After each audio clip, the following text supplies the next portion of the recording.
When an Ontario woman got sick after being bitten by a snake in Thailand, the Toronto Zoo got the call to help save her life. The zoo keeps anti-venom on hand for emergencies like these. Joining me with more is the zoo's Senior Director of Wildlife and Science, Dr. Andrew Lentini. Great to have you with us this morning. Good morning. This is a fascinating story.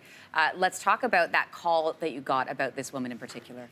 So the Toronto Zoo was contacted by the Ontario Poison Centre, and they are the medical authority on toxins, including snake venoms. So they contacted us and asked for our help. We have a close relationship with them. We've consulted with them.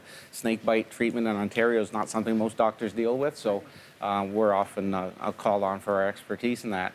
And Eric Cole, who's our acting director of wildlife care and welfare, took that call and then contacted our lead keeper of reptiles and amphibians, Rick Voss, who's overseeing the specialized care of our reptiles and amphibians, and also oversees our anti-venom program. So in consultation with Ontario Poison Control, Rick arranged to have 6 vials of anti-venom sent over for treatment of this young woman. Because what's the process? You've got to identify the snake, right? You've got to figure out what snake it was in order to know what anti-venom to give to this woman. Yeah, anti-venoms are specific to either a single species or a group of related species of snakes. So in this case, we had that information because she had been treated in Thailand, so we knew what snake was involved.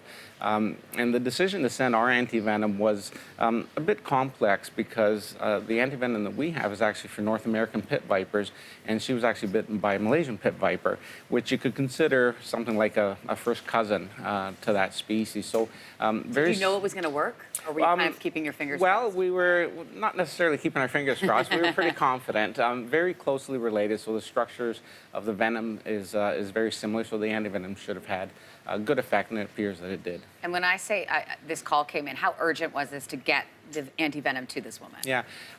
You know, a snake bite is a medical emergency. The fact that she'd been bitten many days before and this was a recurrence of the symptoms gave us a little bit of time. However, the tissue damage that occurs can't be reversed. So you want to get the anti-venom therapy started fairly quickly to prevent further damage. And I think one of the most concerning things in this case was that she had developed a coagulopathy, which is a blood disorder where it doesn't clot. So platelets, clotting factors are all affected by the actions of the venom. And that can be really serious. It can lead to internal bleeding, spontaneous bleeding, can be life-threatening. How common is this, by the way, getting these calls? Well, a call like this, where someone's on vacation, gets accidentally bitten, and then ends up back in Canada for treatment, is fairly rare. I think we've only, assisted in something like that maybe a couple of times in my career. What's more common is folks that keep these snakes privately and get bitten. There was one just about 1.5 years ago in Scarborough here in Toronto, and it was a young man who was bitten by a cobra. They're illegal to keep in most municipalities, but people still do it. And that's unfortunate because there's a real risk. They don't belong in people's homes. Yeah. They're fascinating animals. If you want to see them, please, by all means, come on out to the zoo. Well, there you go. And thank goodness we can do it. And thank goodness you had the anti-venom on hand. Andrew, we appreciate your time. Thanks for being here. You're very welcome. Remarkable story. Thanks for watching. If you like this, be sure to subscribe here. And you can check out more Your Morning videos right here.